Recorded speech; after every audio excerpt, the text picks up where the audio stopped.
He's not your son. Get the test. She laughed over wine. I did. 0%. Then I built a folder, called a lawyer, and waited. 8 months later, she was standing in a driveway that wasn't hers anymore, wondering where it all went wrong. My name is Matthew Barnes. I'm 43 years old. I'm the Quality Assurance Director at Meridian Pharmaceuticals here in Indianapolis. Been with the company 11 years. Worked my way up from a floor compliance officer to running a department of 22 people. My job is simple in theory. Make sure nothing leaves our facility that shouldn't. I read data. I spot anomalies. I catch things other people miss. Professionally, I'm very good at it. Personally, I was the last person in the room to see what was right in front of me. Isabella and I have been married 16 years. We met when I was 27 and she was 25, both of us at a conference in Cincinnati. She was in pharmaceutical sales. I was just starting out in compliance. We got married 14 months later. Our son Kyle was born when I was 28. He's 15 now, tall like me, quieter than either of us ever were at his age.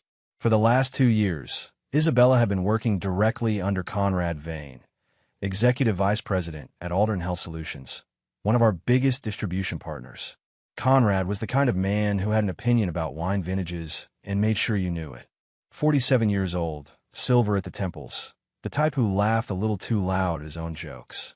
I'd met him 4 times at industry dinners. Every time, he shook my hand like he was doing me a favor. I noticed the signs the way you notice a slow leak. Not all at once, but in small, accumulating details. Later evenings. A second phone she called her work line. The way she'd angle her screen away when I walked past. I told myself it was stress. I told myself it was a phase.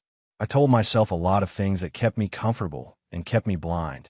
The night, everything started like 100 other Tuesday evenings. Kyle was upstairs finishing homework. Isabella had opened a bottle of Cabernet and was sitting at the kitchen island scrolling through her phone while I cleaned up after dinner. The TV was on in the background. Some home renovation show neither of us was actually watching. She said something about Conrad closing a big contract with a hospital network in Chicago. I made a sound that meant I was listening. Then she said he was taking the whole team to a dinner at Mesh on Thursday. I said that was nice. And then, without looking up from her phone, almost like an afterthought, she said it. You know, Conrad told me today that Kyle has his eyes. I kept wiping down the counter. What? She finally looked up, and there was something in her expression. Not quite a smirk, but close to it. A brightness that didn't belong in that particular moment. I'm just saying, Isabella continued, swirling her wine slowly. The resemblance is kind of uncanny. Same brow line, same jaw. It's funny. She paused, then added with a small laugh. If you ever needed to feel like a man about it, you could always get the test. The kitchen felt very quiet all of a sudden. I set the dish towel down on the counter, folded it once, the way I always do. Looked at her for a moment without saying anything. Then I picked up my coffee mug, walked to the living room, and sat down in front of the renovation show like she hadn't just detonated something inside my chest. She didn't follow, didn't clarify, didn't walk it back. She just poured herself more wine. I sat there for 40 minutes staring at a television I wasn't seeing, and by the time I got up to go to bed, I had already made my decision. She wanted to play it like a joke. Fine. I'd let her think that's what I heard. But the next morning, I was going to find out exactly what kind of joke it really was. I booked the test the next morning from my car in the Meridian parking lot. Didn't go inside until I confirmed the appointment. A private lab on the north side of Indianapolis. No physician referral required. Results in 5 business days. Kyle needed to provide a cheek swab. I told him it was a voluntary health screening his school had partnered with for a genetics awareness program. He shrugged, said sure, and went back to his video game. 15 years old and completely unbothered. I wished I had that gear. The 5 days between swabbing and results were the strangest of my life. I went to work. I ran compliance audits on our packaging line. I sat through a 2-hour vendor call about updated FDA labeling standards. I made dinner twice, took Kyle to his orthodontist appointment on Wednesday, and watched 2 innings of a Reds game on Thursday night before falling asleep on the couch. From the outside, everything looked exactly the same. Isabella didn't bring up what she'd said. Not once. She moved through those 5 days like she hadn't said anything worth revisiting. Cheerful some evenings, distracted others, always with that second phone face down on the kitchen counter. I didn't ask about it. I didn't give her the reaction she may have been waiting for. I just watched and waited and let her think the joke had landed and dissolved. The email came on Friday afternoon at 4:17 p.m. I was in my office with the door closed, finishing a batch review report. The subject line read, "Results available. Case ID MBK 2241." I stared at it for a full minute before clicking. The PDF loaded. 2 pages. Clinical, precise, formatted the way lab reports always are. No drama. No cushioning, just data. Probability of biological paternity, 0%. I read it once, then again. Then I closed the laptop, stood up, and walked to the window that looked out over the facility floor below. Down there, my team was running end-of-shift checks, clipboards, gloves, the steady rhythm of people doing their jobs with care. People who showed up every day and did exactly what they were supposed to do. I stood at that window for probably 4 minutes. Not crying, not shaking, just processing, the way you process something that's too large to absorb all at once, in pieces, one fact at a time. Fact, Kyle was not my biological son. Fact, Isabella had known that. Had to have known. Fact, she'd made a joke about it at the kitchen island over a glass of Cabernet. I went back to my desk, printed the report, folded it into thirds, and put it in the inside pocket of my jacket. Then I finished the batch review, sent it to my supervisor, and drove home like it was any other Friday. That night, after Kyle went upstairs, I sat in the garage for an hour, not doing anything, just sitting in my truck with the door open and the overhead light on, turning the facts over in my mind the way you turn a stone over to see what's living underneath it. The anger was there. I won't pretend it wasn't, but it wasn't the hot, flailing kind. It was cold and deliberate, like a thermostat clicking into a new setting. I went inside around 10. Kyle's light was still on under his door. I knocked twice the way I always do. "Yeah," he called. I pushed the door open. He was at his desk, headphones around his neck, a half-finished history essay on his screen. He looked up, and for a second I just looked at his face, the line of his jaw, his brow, the way he held his pen between 2 fingers the exact same way I'd noticed Conrad Vane holding a cocktail stir at an industry dinner 2 years ago.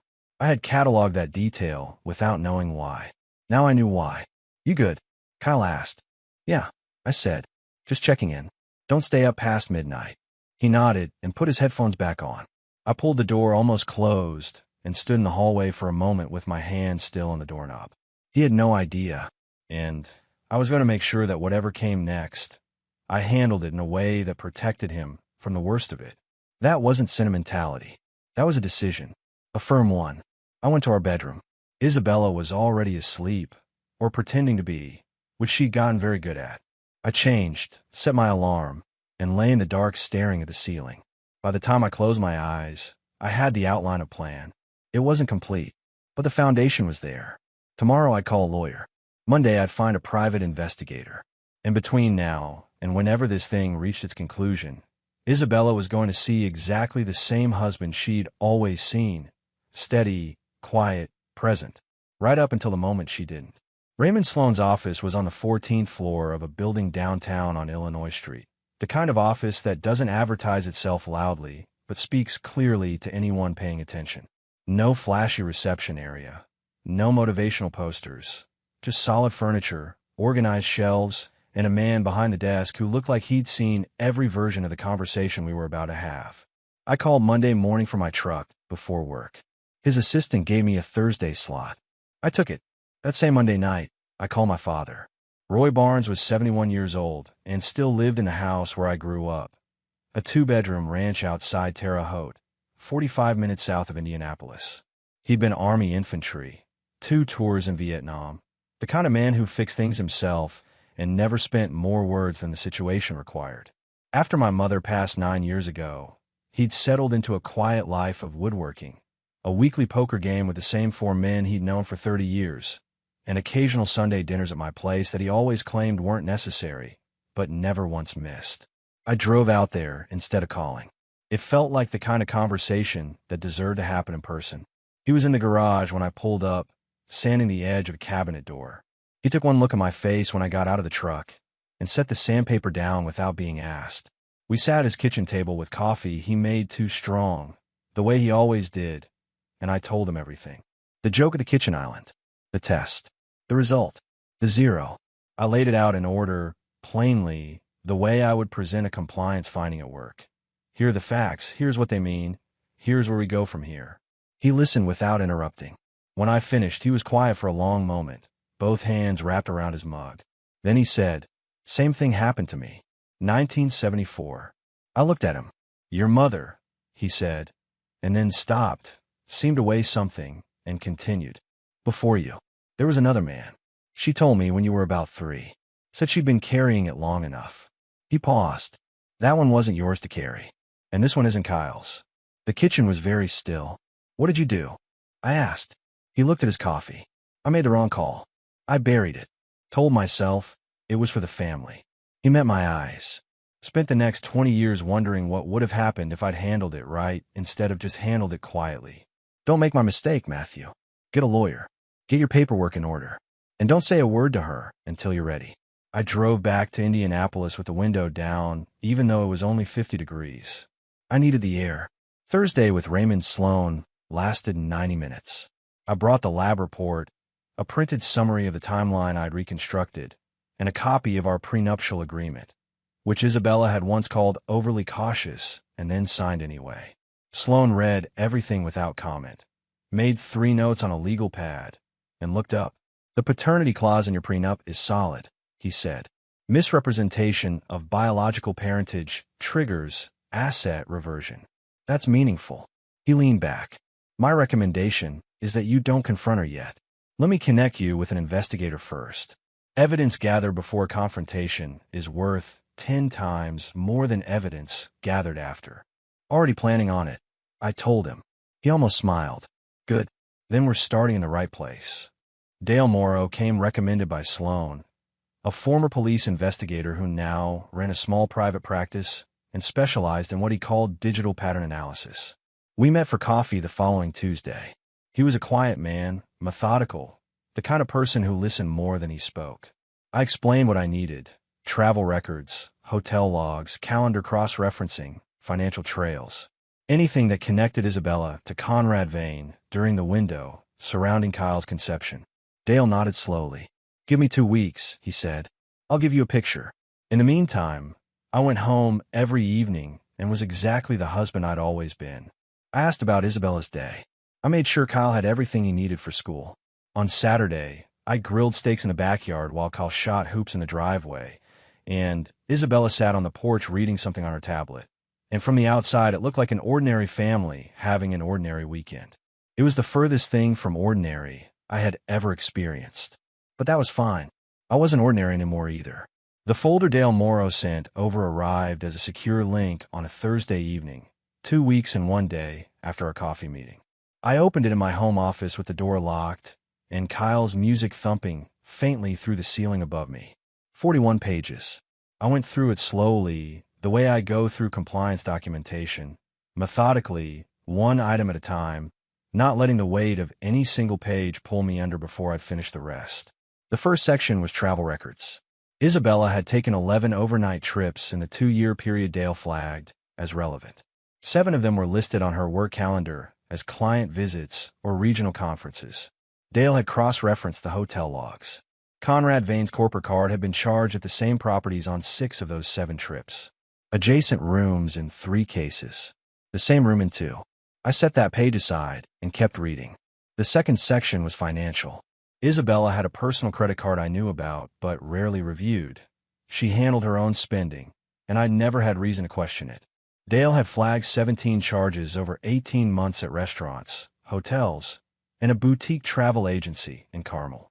The amounts were modest enough to avoid attention. The patterns were not. The same restaurant in Broad Ripple appeared 6 times. Always a Tuesday. Always between 7 o'clock and 9:30 p.m.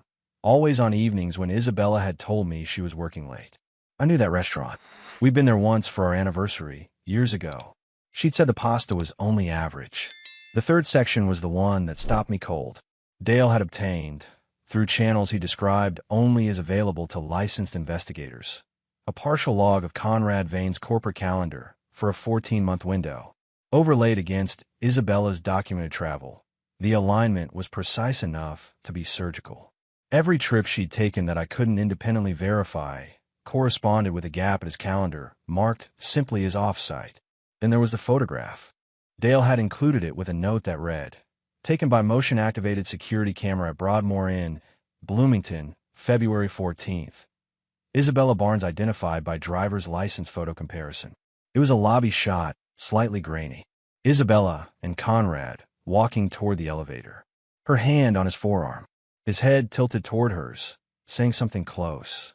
They were not colleagues discussing quarterly reports. February 14th. Kyle's birthday is November 9th. 9 months back from November 9th lands, squarely in February. I closed a folder and sat for a long time. Then I opened a new folder on my encrypted drive, labeled it Documentation, Case MBK, and began organizing everything Dale had sent into subfolders. Travel records, financial records, calendar analysis, photo evidence. I worked steadily for 90 minutes, the way I would organize a product recall file, systematic, clean, every document named and dated. When I finished, I leaned back in my chair and looked at the ceiling. Conrad Vane had no idea any of this existed. Isabella had no idea I knew any of this. They had built their arrangement on the assumption that I was the kind of man who wouldn't look, wouldn't push, wouldn't act. It was a reasonable assumption, given 16 years of evidence to the contrary. It was also entirely wrong. I picked up my phone and sent Raymond Sloan a single message. "Dale's report is in. We're ready to move to the next phase." His reply came 4 minutes later. "I'll have documents prepared by end of week." I put the phone down, turned off the desk lamp, and went upstairs. Kyle's light was off. Isabella was asleep. I changed quietly, set my alarm, and lay in the dark. Ready. That was the word that kept surfacing. For the first time since that Tuesday evening at the kitchen island, I felt completely, unmistakably ready. There's a particular kind of betrayal that doesn't come from an enemy. It comes from someone who sat at your Thanksgiving table, who borrowed your truck without asking and returned it with a full tank as an apology, who you trusted without ever thinking about whether trust was warranted. Jeff Pruitt had been my friend for 11 years.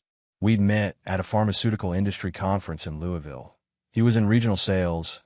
I was newly promoted to compliance lead, and somewhere between a shared cab and a bad hotel bar, we'd become the kind of friends who called each other when things went sideways. I found out about Jeff on a Monday, 12 days after Dale delivered his report. I hadn't been looking for it. I was going back through the second phone, the prepaid device Isabella had left charging her nightstand while she showered one evening, the one I'd accessed using the 4-digit code that turned out to be Kyle's birthday, which told me everything I needed to know about how careful she'd actually been. Most of what I found there I already had from Dale. But buried in a thread from 8 months ago, between Isabella and Conrad, was a message that made me stop reading everything else. Conrad had written, "Pruitt flagged something from Matt's side. I told him to let it go. He will." Isabella had replied, "Good. Jeff knows better." I read it 3 times. Then I set the phone down on the bathroom counter and stood there looking at my own reflection for a while. Jeff knew, had known, for at least 8 months, probably longer, had been close enough to Conrad's orbit through shared industry circles to be of use to him, and had said nothing to me. Not a word, not a hint, not even the kind of vague, uncomfortable silence that might have prompted me to ask the right question. I thought about the last time I'd seen him, dinner at a steakhouse on the north side, maybe 6 weeks ago. He'd asked how things were at home. I'd said fine. He'd nodded and changed the subject to the Colts' offensive line, and I'd let him, because that's what you do when you trust someone. I didn't call him, didn't confront him, didn't send a message. I forwarded the screenshot to Dale with a note. Verify the connection between Jeff Pruitt and Conrad Vane. I want to know how deep it goes. Dale came back to me in 4 days. The connection was professional rather than personal. Jeff had been consulting informally for Alderton Health Solutions on a part-time basis for 14 months. Paid through a vendor account. Not illegal, but undisclosed. He'd effectively been working for the man sleeping with my wife while maintaining the pretense of being my friend. I called Raymond Sloan the same day Dale sent that summary. "Does it affect the case?" I asked. "Not directly," Raymond said. "But it tells us that Vane was managing information actively, which supports the argument of deliberate concealment." I'd add it to the file. "Already done," I said. "What's the timeline looking like?" "End of next week," he said. "I want to file while the evidence is fresh and before anyone in their camp gets nervous." I hung up and sat at my desk. Outside my office window, the Meridian facility floor was running a full production shift. Lines moving, checks being logged, my team doing their jobs with the kind of steady precision I'd spent 11 years building. I watched them for a moment. Then I picked up my phone and deleted Jeff Pruitt's contact. Not dramatically, just quietly, the way you remove something from an inventory that no longer belongs there. That evening I drove home and made dinner. Kyle came down looking for something to snack on, saw what I was cooking, and pulled up a stool at the counter to talk. He wanted to know if I thought he should try out for the junior varsity baseball team in the spring. He'd been good at it in middle school, but hadn't played in 2 years. I told him he should try out, that he had a good arm and the coordination for it, that the worst that could happen was he didn't make the roster, and even then he'd be better for having tried. He thought about it, nodded, and stole a piece of bread from the cutting board. I watched him walk back toward the stairs and thought about something Dale had mentioned in passing.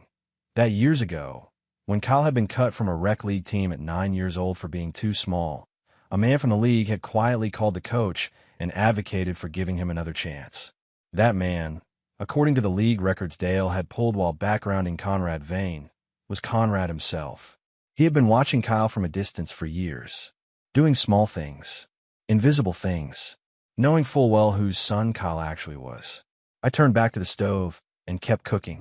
Steady, quiet, almost ready. I wrote the letter to Renee Vane on a Wednesday evening while Isabella was at a fitness class and Kyle was at a friend's house.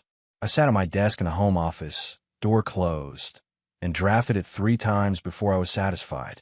Not because I didn't know what to say, but because I wanted it to be exactly right, clear, factual, impossible to dismiss as emotional noise. It was 2 paragraphs. The first identified who I was and established the nature of the information I was sharing. The second stated the facts plainly: the documented travel overlap, the hotel logs, the photograph from Bloomington dated February 14th, and the paternity result. I didn't use charged language. I didn't editorialize. I wrote it the way I'd write an adverse findings memo at Meridian. Here's what the evidence shows. Here's what it means. Here's what I believe you deserve to know. I attached 3 documents: a redacted copy of the lab report, a single hotel log page with both names highlighted, and the Bloomington photograph. Then I mailed it from a post office on the east side of Indianapolis, nowhere near our neighborhood, on a Thursday morning before work. Raymond had advised me to send it. Renee Vane, finding out through you, through documentation, is strategically different from her finding out through rumors or discovery, he'd explained. If she acts, the pressure on Vane increases substantially before we file. What I hadn't anticipated was how fast she would act. 8 days after I mailed the letter, a divorce filing appeared in the Marion County court system. Not Renee's. She was in Hamilton County. But it was connected. A colleague of Raymond's flagged it. Dana Whitmore versus Charles Whitmore, filed in Hamilton County. The name meant nothing to me until Raymond explained that Dana Whitmore was Renee Vane's older sister, and that Charles Whitmore was a business partner of Conrad's who had apparently been caught up in the same social circle. The letter had traveled further than I'd aimed. Renee herself called me 4 days after that. I was in the Meridian parking garage, just back from a supplier audit, when an unfamiliar number came through. I answered out of habit. Mr. Barnes. Her voice was composed, the forced composure of someone who had been crying recently and was determined not to again. This is Renee Vane. I got your letter. I know, I said. I'm sorry you had to receive it. A pause. Is the photograph genuine? Yes. It was obtained by a licensed investigator through legal means. Another pause, longer this time. How long has this been going on? Based on what I've documented, I said carefully, at least 3 years. Possibly longer. She was quiet for a moment. Then she said, I have my own questions to answer now. About my son. That stopped me. Your son.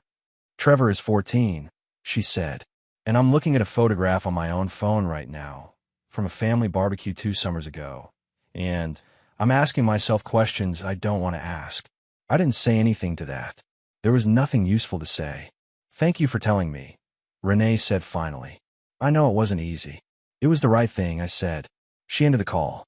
I sat in the parking garage for 10 minutes, engine off, thinking about a 14-year-old kid named Trevor who was about to have the same kind of week that Kyle was eventually going to have. Then I called Raymond. Renee Vane is moving. I told him. Good, he said.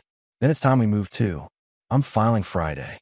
2 days later, I came home from work to find Isabella in the kitchen pouring a glass of water, and I sat down at the kitchen table and set my work bag down and said, "We need to talk." She turned around. Something in my voice, not volume, not anger, just a particular quality of finality, made her go very still. "Okay," she said slowly. "Friday," I told her. "Raymond Sloan is filing for divorce on Friday. I wanted you to hear it from me first, so you'd have time to get your own attorney." The glass of water sat untouched on the counter. "Matthew, I have a lab report," I said. "I have the hotel records. I have the photograph from Bloomington. I have the messages from your second phone." I kept my voice level. "I'm not here to fight. I'm telling you where things stand, so you can make informed decisions." She sat down, hard, like her knees had simply stopped cooperating. "How long have you known?" she finally managed. "Long enough," I said. "Long enough to do this right." Isabella left for a conference in Cincinnati on a Thursday morning. She'd mentioned it 2 weeks earlier. A 2-day pharmaceutical sales summit. Hotel booked. Agenda forwarded to my email the way she always did to demonstrate transparency. She wasn't actually practicing. I kissed her on the cheek at the door, told her to drive safe, and watched her Audi back out of the driveway. Then I went inside, made a second cup of coffee, and got to work. Raymond had spent the previous 10 days preparing the paperwork. The prenuptial agreement's paternity clause was the cornerstone. In the event of proven biological misrepresentation, marital assets reverted to their premarital ownership structure. The house was in my name before we married. I had paid the down payment from savings accumulated before we met. Isabella had contributed to the mortgage over 16 years, and Raymond had calculated her equitable share precisely, setting aside that amount in a structured account.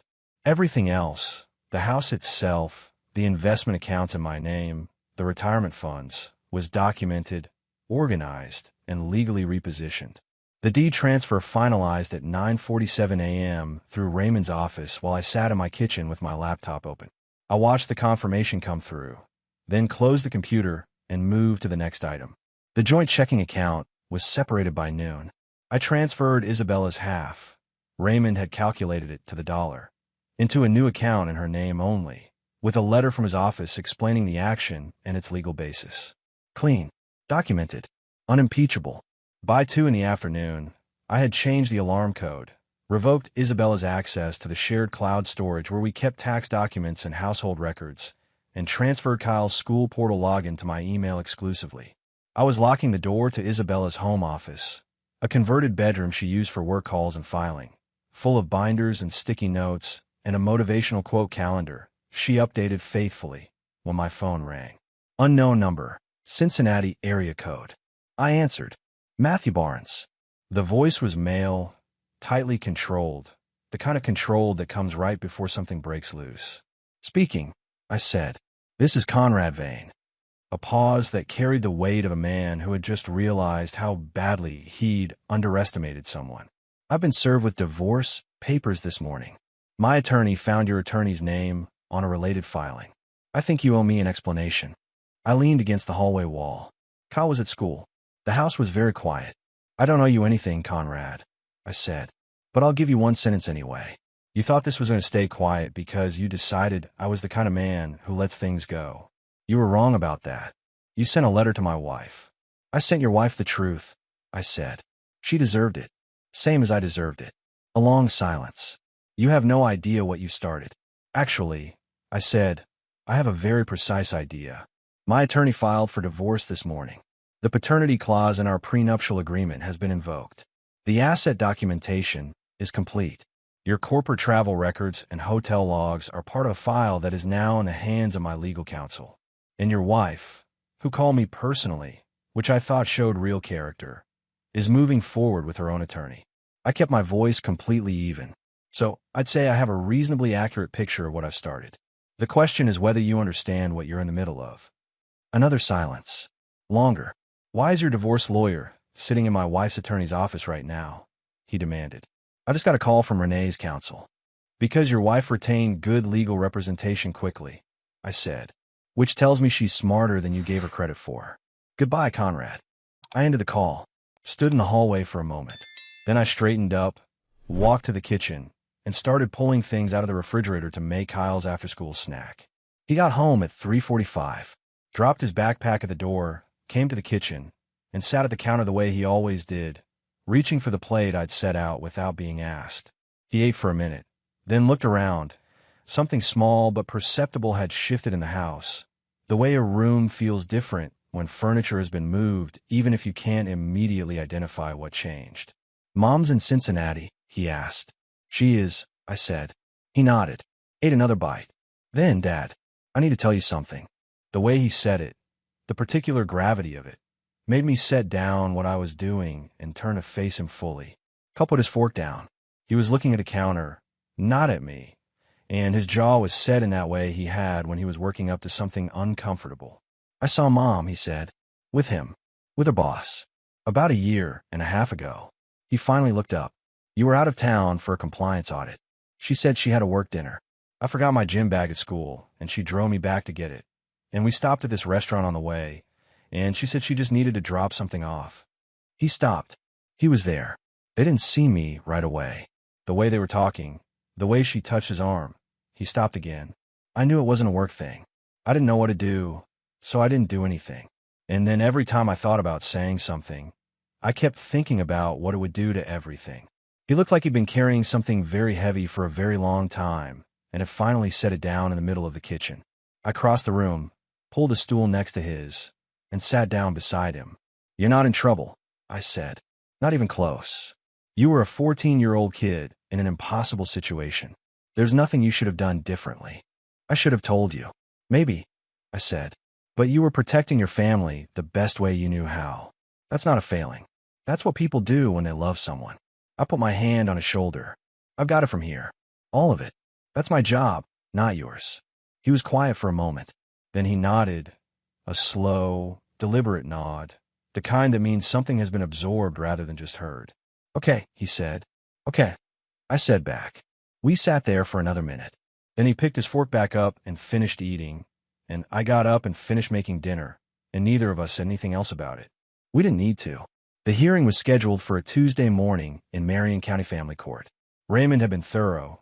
The filing was clean. The documentation was organized into a submission package he described as the most complete evidence file he'd presented in 14 years of family law practice. I wore a gray suit, no tie, the way Raymond suggested, professional but not adversarial in appearance. Isabella walked in with her attorney, a man named Gerald Fitch who had a reputation for aggressive posturing in preliminary hearings, intended to file motions the way some people throw things, frequently, and with more force than accuracy. She was dressed carefully, composed, the kind of composed that takes real preparation. She didn't look at me when she came in. The judge was the Honorable Patricia Drummond, 22 years on the family court bench, reading glasses on a chain, the kind of judicial presence that made the room quieter just by entering it. Raymond had flagged one potential complication the previous Friday. Isabella and Judge Drummond had both attended a charitable fundraiser 18 months ago, a hospital gala that Isabella had mentioned in passing as a networking event. Their names appeared on the same guest list. Raymond filed a motion for judicial disclosure before the hearing began. Standard procedure, properly executed. Gerald Fitch objected, calling it a delay tactic. Judge Drummond looked at Fitch over her glasses with an expression that suggested she'd heard better objections from first-year law students, and then stated clearly that she had no prior relationship with either party beyond being in the same room at a public event attended by 400 people, that she saw no basis for recusal, and that she was proceeding. Fitch tried again. The judge said, "Counselor, I've noted your objection. Move on." That was the last time Fitch controlled anything in that room. Raymond presented the case in sequence. The prenuptial agreement and its paternity clause, the lab report from 2 independent laboratories, the hotel documentation, the financial records, the photographic evidence. He was methodical and unhurried, the way a man is when he knows the facts are doing all the necessary work. Judge Drummond reviewed the paternity report in silence. She read it twice. I watched her go back to the top of the page. Then she looked over her glasses at Gerald Fitch. "Counselor," she said, "your client never disclosed to her husband that there was any question regarding the biological paternity of the child identified in this marriage." Fitch started to speak. She raised one finger. I'm asking whether she disclosed it. Yes or no? A pause. No, Your Honor. She set the report down. This court recognizes deliberate concealment of biological paternity as a form of material misrepresentation within the marital estate. The prenuptial clause is enforceable as written. She turned to the asset documentation. The equitable calculation performed by petitioner's counsel is consistent with applicable statutes. I'm accepting it. The asset division came out at 85% to me, 15% to Isabella, after accounting for her proportional mortgage contributions over 16 years. Raymond had argued for it precisely. Fitch tried to counter with an emotional appeal about the length of the marriage. The judge listened politely and then explained that emotional appeals do not override contractual language executed in good faith by both parties. Sole legal custody of Kyle was awarded to me, with supervised visitation for Isabella pending a family counselor's assessment. Fitch objected again. The judge said, "The child is 15. His preference carries significant weight in this court. His express preference, on record, is to reside with his father." I hadn't asked Kyle to go on record. Raymond had spoken with him privately, explained the process, and Kyle had decided on his own. That was his choice, made clearly and without pressure. Isabella looked at the table throughout most of the session. Once toward the end, she looked across at me, and I held her gaze for a moment, not with anger, not with satisfaction, just steadily, and then looked back at Raymond. When the gavel came down and the session was adjourned, I shook Raymond's hand in the hallway and thanked him. "You did the work," he said. "I just organized it." Outside, the November air was sharp and clean.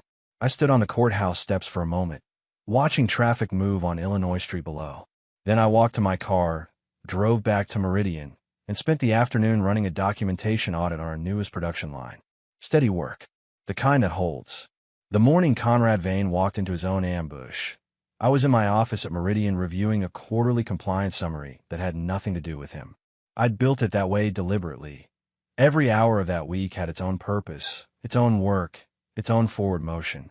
I wasn't sitting somewhere waiting for consequences to land. I was already living past them.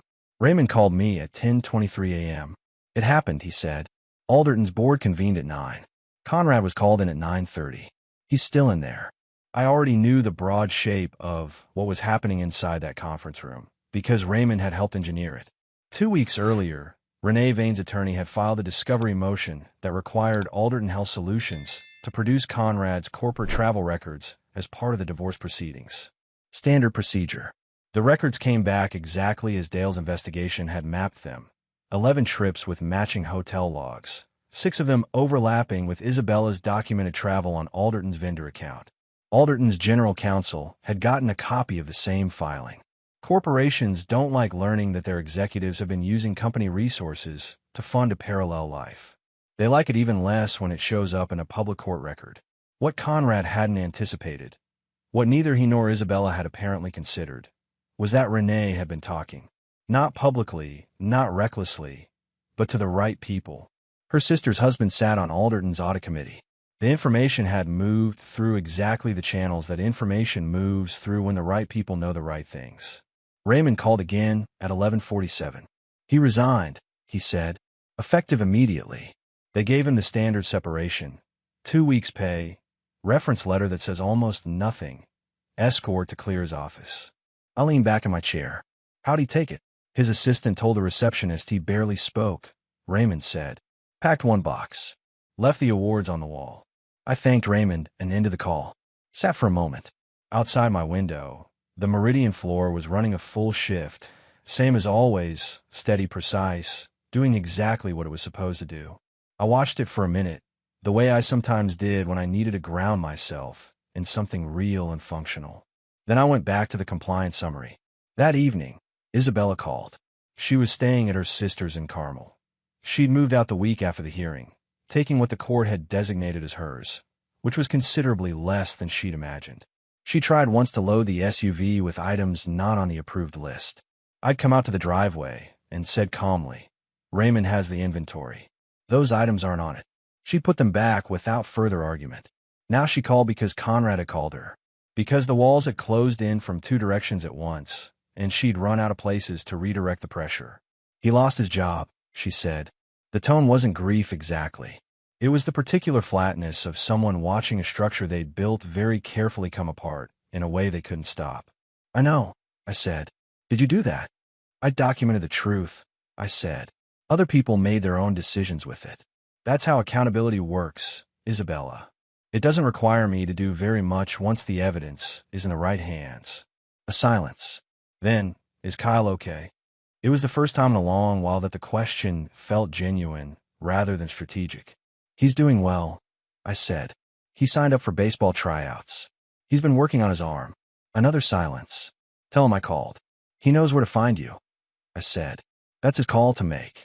I ended the call, and I went to check on Kyle, who was in the backyard in the fading November light, throwing a baseball at the strike zone he'd taped to the fence boards. His form was solid. He had a good arm. Always had. I watched him from the back door for a moment. The repetition of it, the focus, the quiet satisfaction of a skill being sharpened, and then went back inside to finish dinner.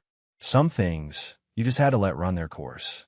8 months after the divorce was finalized, I drove Kyle to his first varsity baseball tryout on a Saturday morning in late March. He'd made JV in the fall. Solid fundamentals. Coachable, the coaches said, which is the thing they say about players who actually listen.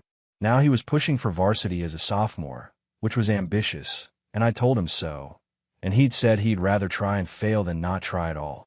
I told him that was exactly the right answer. We drove out to the school fields in the early morning, the air still carrying the last chill of winter, and I sat in the bleachers with a thermos of coffee while he ran drills with the other candidates. He wasn't the fastest kid out there. He wasn't the strongest, but he was consistent. Same mechanics every time, same footwork, same follow-through, and consistent is what coaches actually build teams around. Raymond had told me something during our last meeting, about 2 months after the final hearing, when we were going over the last of the post-divorce documentation. He'd mentioned, almost as an aside, that Dale Morrow had found one more piece of information, something he'd held back because it wasn't legally relevant, but that I might want to know. Years ago, when Kyle was 9 and had been cut from a rec league roster for being too small, a call had been made to the league coordinator. The call had come from a man who argued that the kid deserved another chance. That size wasn't the measure of potential, that the league should give him the opportunity to develop. The call had worked. Kyle had been reinstated. He'd improved steadily over the next 2 seasons. The man who made the call was Conrad Vane. I'd sat with that for a while. It was the most complicated thing in the whole complicated story, that a man who had built his life around deception had also, quietly, done something decent for a boy he knew was his son without ever being able to say so. It didn't excuse anything, but it was real, and I wasn't going to pretend it wasn't. Kyle didn't know. I hadn't decided yet whether he ever would. That was a question for later, when he was older, when the ground under all of us had settled more completely. Right now, he was a 15-year-old throwing a baseball at a tryout on a Saturday morning, and that was exactly where he needed to be. Conrad Vane had relocated to Phoenix. His divorce from Renee had finalized 4 months earlier. She'd gotten the house, the primary accounts, and primary custody of Trevor. Isabella was working for a smaller firm in Cincinnati, living in an apartment near her sister. She and Kyle had started a weekly phone call that he managed on his own terms, which I respected entirely. Jeff Pruitt had reached out once, about 3 months after everything came out. A long text, explanatory in tone, apologetic in places, justifying in others. I read it fully, didn't respond, and deleted it. Some bridges don't need burning. They just need removing from the map. On the field, Kyle fielded a sharp ground ball off a bad hop, recovered his footing, and threw clean to first. The coach watching made a note on his clipboard. I poured more coffee from the thermos and settled back on the bleachers. Roy drove up about 20 minutes into the session, appearing without announcement the way he always did when something mattered. He climbed the bleachers with the careful deliberateness of a 71-year-old man who refuses to use the railing, and sat down next to me without a word. We watched together for a while. He's got good hands, Roy finally said. He does, I said. Roy wrapped both his hands around the travel mug I handed him. You doing all right? Yeah, I said. I'm doing all right. He nodded once. That was enough between us. It always had been. On the field, Kyle lined up for another round of infield drills. Same mechanics, same focus, same quiet determination. The morning light had come up fully now, the chill burning off, the field bright and clear. I watched my son field ground balls in the Indiana March sun, and I thought about what Roy had said that night at his kitchen table. Don't bury it, don't carry it, handle it right. And I thought that on balance, that was exactly what I had done.